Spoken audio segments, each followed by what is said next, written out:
আমি তাহাজ্জুদের নামাজ পড়ে বলেছিলাম 6 মাসের ভিতরে শেখ হাসিনার পতন হবে, ইনশাআল্লাহ আমার দোয়া কাজে লাগিয়ে গেছে।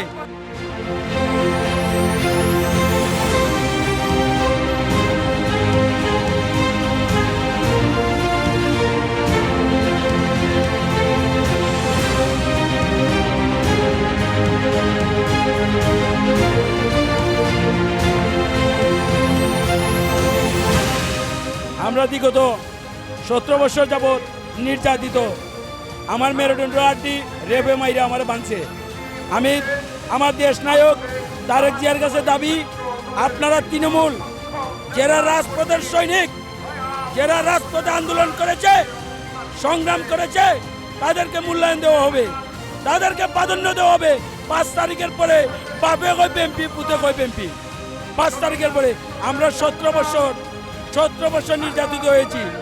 আমি যখন জেলে ছিলাম, আমি তাহাজ্জুদের নামাজ পড়ে বলেছিলাম 6 মাসের ভিতরে শেখ হাসিনার পতন হবে, ইনশাআল্লাহ আমার দোয়া কাজে লাগিয়ে গেছে।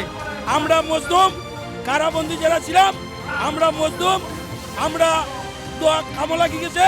শেখ হাসিনার ছাত্র আন্দোলন, ছাত্ররা শুধু একা আন্দোলন করে নাই, আমরাও আমাদের বাচ্চা, আমার ছেলে হাই স্কুলে পড়ে, আমি তাদের করে রাস্তায় নামছি।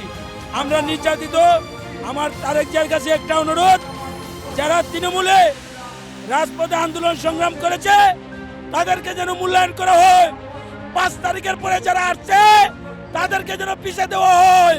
এটাই আমার দাবি আমার দেশ নায়ক তারেক জিয়ার কাছে। তাহলে দল ভালো থাকবে, সুন্দর থাকবে, সুস্থ থাকবে।